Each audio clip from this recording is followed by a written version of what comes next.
Yo, good morning, guys. I'm hoping you all are having a blessed morning.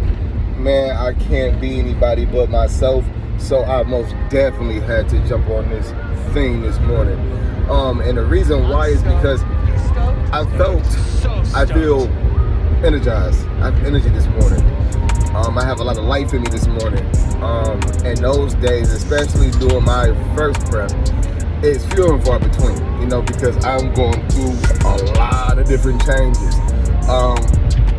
Eating habits, sleeping, of course you see my face, like I am literally shrinking, and there's just like so much that you go through, psychological, physical, and emotional. And literally I am so blessed to have a lot of people that are doing the same things right now, that can kind of contest, ride this out, and I can talk to about this, and just really, lean on those people a lot, so I can be the best me possible going forward. And since today is one of those days where I have some clarity, I have a little bit of me in me today, I kind of wanted to just get on this thing and say, hey, for the most part, I wanted to kind of explain some of the things that, I've kind of experienced so far going through this whole process of prep. Not even just prep, but just, working out and whatnot. And I think that, a lot of people that say they want to do this or say they want to jump into this can really benefit from some real shit. Like, just getting it from somebody who is literally starting from the bottom. I'm 36 years old, like literally no backbone in my body when it comes to bodybuilding or body recomposition and structure.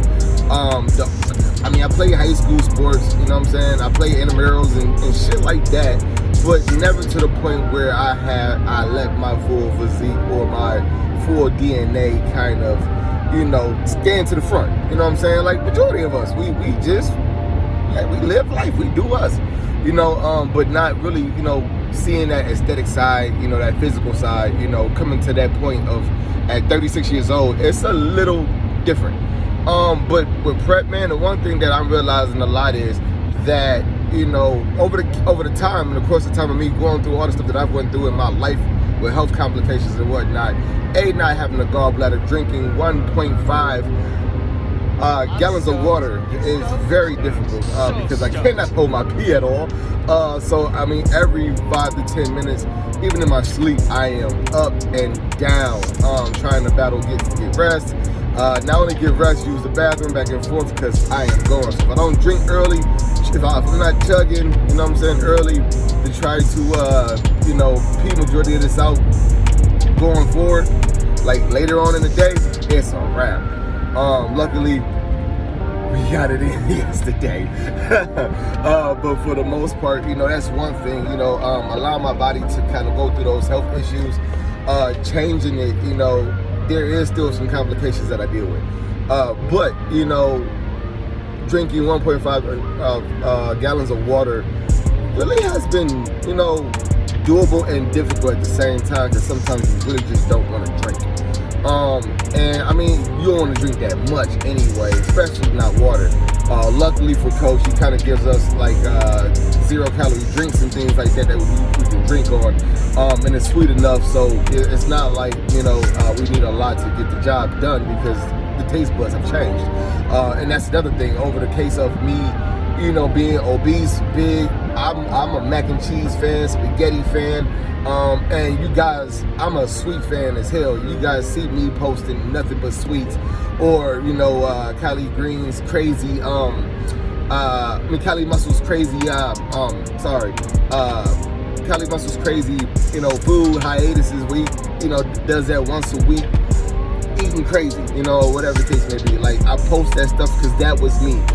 That's me at heart, So with that being me, like, I still have those qualities, and I can't wait to get done with prep, because moderation, I'm going back to those qualities. But for the most part, my taste buds have been different because I'm eating a lot of different greens, eating a lot of different vegetables and things like that, where I know for a fact you couldn't pay me to eat. And then I'm also eating different foods that you wouldn't pay me to eat. Like oatmeal, I'm eating oatmeal bland. You know, things like that, man. Like I had to have brown sugar. You know, sometimes I may add a little sugar-free syrup for a little sweetener, or a Splenda, something like that. But literally, it's nothing. What else? You know, really getting accustomed to eating small meals. Not really having to do the stereotype, you know, how we do it. You know what I'm saying? 2 carbs, and then you got your fried, and then you got your, you know, your biscuit or your, you know what I'm saying, cornbread. Like I haven't had a meal like that in a minute. You know, I mean a minute. I haven't had a meal where I had greens touching, you know, my yams, and my yams touching my spaghetti and macaroni and cheese with the, you know what I'm saying, with the fried chicken, or even a baked chicken, or baked fish or fried fish, whatever. I haven't had, you know, that kind of layout in a minute.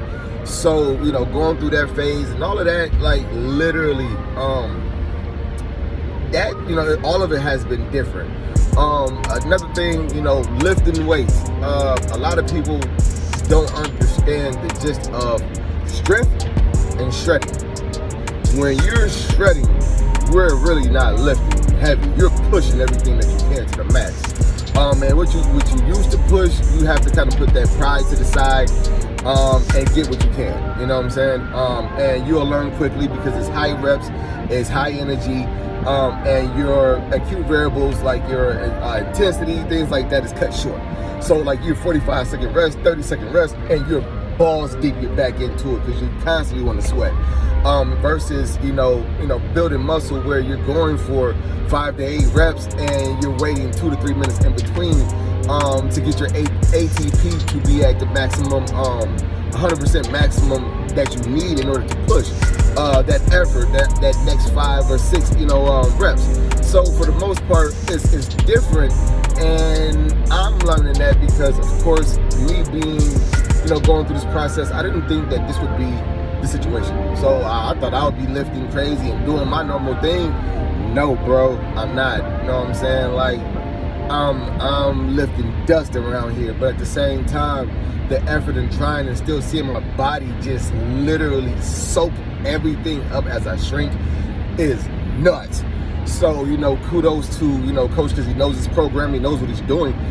With me being a personal trainer 2 years in, with a lot to learn, a lot of the elements I can actually use to help other people with. Let's see, what else? Yeah, man, it's a lot of different changes. Mindset, everything. You have to have a clear mind, clear people around you, people that's going to love you, support you, because you're going to go through some ups and downs. You're going to have some snafus. You're going to be snappy, aggy as hell. Because you're not really getting carbs. Carbs is glycogen.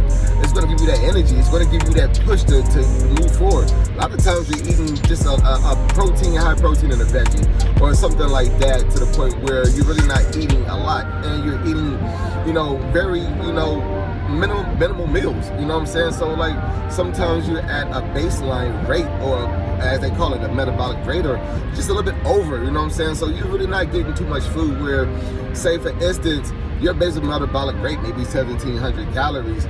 You can go to McDonald's and get one combo meal that's damn near 1,700 calories. I can guarantee it. Get you a triple burger and a large fry and a shake and an apple pie. You damn near there.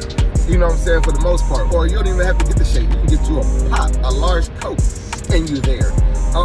It doesn't even matter, you know what I'm saying, because of cheese, bacon, all everything that you get on it.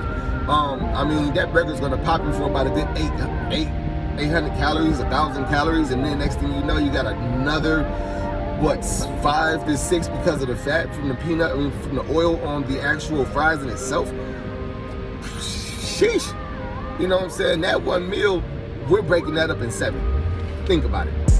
That one meal that you just had, that you're going home to have at least 3 to 4 times up, and a snacky snack in the middle, we're literally having one up. I mean, we're literally having 7 up. You know, so we're having 7 meals to your 1. That's gnarly. So you can kind of suggest or think or understand, or why you may see somebody that's comping and they looking at you with the side eye like, I just want to get up out of this gym. I'm just trying to lift leave me alone. Because literally, the only thing that you have energy for is to push. You don't have energy for home. You really don't have energy for work. You got to muster up every little bit of energy you have. Continue to take your vitamins, all that stuff that you need, and push throughout your day. You know what I'm saying? Because you're literally battling, you know what I'm saying, that bar. The bar, the cardio, all the hard work that you do just to pay you off to be on that stage for 30 seconds. That's it. Maybe even a couple of minutes at the most, but I'm hearing 30 seconds or better. That right there, just for that time period, for greatness, is everything. Peace and love, baby. I done held y'all long enough. I'm late for work.